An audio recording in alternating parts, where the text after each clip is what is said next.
Unfortunately, the university generally doesn't work in action. The university works in cognition.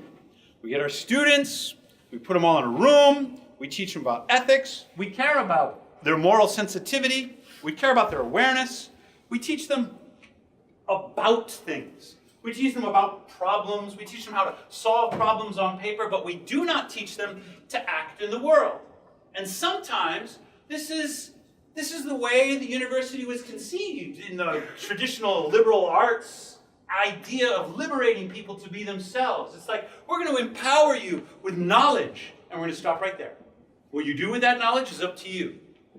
Now, I'm a critic of this model. Because I teach professional ethics, because I teach engineers, I'm not interested in just like teaching people about engineering. I teach a course called Engineering Business Practices. It's a junior level course, and in my course, my job is to help people become engineers, not just learn about engineering. And to become an engineer, you got to start behaving like engineers behave. So I do it a little bit differently than the philosophers or other academics would do it. I want engineers out there in the world, making the world a better place, not just imagining how the world could be. And this means that the universities that I work in, I'm asking them to work differently than they have. There's a wonderful YouTube series in which Manuel Lima talks about reorganizing knowledge. He says the way that our current university structure thinks of knowledge, it uses the metaphor of a tree. And the tree metaphor was really good for the Industrial Revolution, because the Industrial Revolution made us rich through specialization of labor and economies of scale. So in this tree structure, we have all the disciplines that are like leaves out on the branches, and they never touch one another. They never inform one another. Not unless you crawl down a limb, you get to a root. Only then can you crawl out a different branch. When you think about the way our universities are organized, you flip the tree upside down, and now we have a university org chart. There's a president and a provost, and then all these branches and departments and faculty and assistant professors and postdocs, and they're all like little twigs, never talking to one another across their disciplinary boundaries. And that's the way we organize the university in concert with the Industrial Revolution so that we can become rich. But Manuel says that's not the way knowledge works. Knowledge is all connected to one another. He says in the information revolution, we no longer actually need a library in our section of campus, like the engineering library. The library exists everywhere, all at once. And we access it electronically because the marginal cost of data is going to zero. All knowledge is connected to all other knowledge in some way. He says the right metaphor for organizing knowledge in the information age, this post-industrial age, is a web or a network. And I think that's wonderful, because the systems that we're concerned about are complex, and risk analysis is insufficient in the face of complexity. The problems that I'm concerned about are wicked problems. Anybody seen this musical? My daughter's favorite musical is Wicked. It has cost me hundreds of dollars in tickets. But you know, it's worth it, because it's wonderful. And it recasts the way we think about the Wizard of Oz. Who's the heroine in Wicked? Yeah. Now, you could say Dorothy, she lands in Oz and they say, well, you a good witch or a bad witch?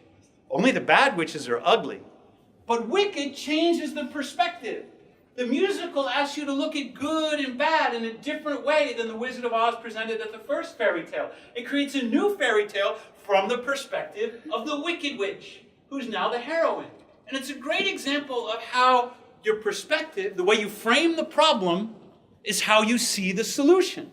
So these wicked problems, this is a term that first showed up in the late 60s, early 70s, and it refers to problems that are embedded in complex systems. These are post-industrial problems. There's supposedly 10 characteristics of wicked problems, but they're boiled down to about 5 here. Difficulties in problem formulation. The way you frame the problem leads you to the solution. Terrorism. Well, terrorism is clearly a problem of Muslim immigration. Therefore, the solution is end Muslim immigration. That guy just won the New Hampshire primary.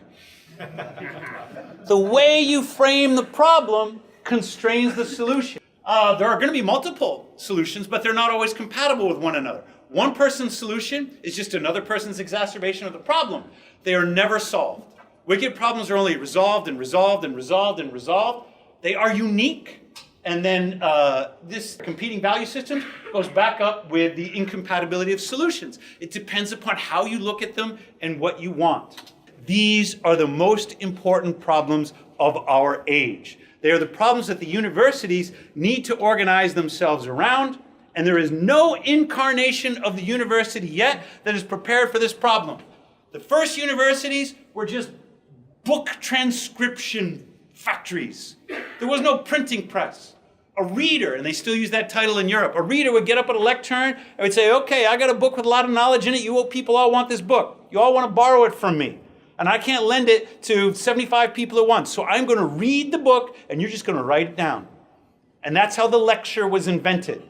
And we still do it today, 500 years later. Despite the fact that we have the internet and the printing press and all these other information technologies, we still think of the lecture as the core pedagogical strategy of the university. Well, we moved from the medieval university to the Jeffersonian ideal, and we said, oh, okay, you know what, universities, they have another function, and that is to polish up the aristocracy and prepare them for lives of public service, wealth, and leisure. That was nice, until we got to the land grant. The land grant said, actually, there's something really profound happening in America, and it's called the Industrial Revolution. We need a university system that will support and advance the Industrial Revolution. After World War II, we had Vannevar Bush and the research-focused university. And now every university wants to be a prestigious, research-driven university. None of these universities are ready for wicked problems. I want to organize a university-wide initiative that can take the knowledge that exists out of the disciplines and organize it around the problems. Organize it around the situations that exist in society. Now it no longer matters whether you're a civil engineer or a social scientist. The fact is, we need a team of people that are capable of working together on a problem. We need to partner with business and government organizations in a way that we haven't in the past. And that's because universities are not good at acting in the world. We make a difference in the library. Congratulations on your dissertation or your journal article or whatever it is that you published. You've made a difference in the library. And I'm evaluated on how many people go to the library and cite my work, on the difference that I made in the library. And I'm tired of making a difference in the library. I want to make a difference in the real world. The people who know about the real world, those people are in business and government. We create knowledge. And by creativity, I mean new ideas, ideas that potentially have value. And that's a wonderful aspect of the university. Sometimes we reduce that knowledge to practice. We make that knowledge practical. For example, a patent. A patent requires that you reduce the idea to practice and publish it to the world so other people can learn from it, and that's great. But outside innovation, there is this quality entrepreneurship. It's entrepreneurs that move things at scale. An entrepreneur is someone who takes something novel, reduces it to practice, and makes it happen in the world in a way that's never happened before. We need to be more entrepreneurial in the way we work. We need to foster students who are ready to become entrepreneurs, faculty who are ready to become entrepreneurs and work with entrepreneurial companies, and the institutions that govern our society in order to create that change.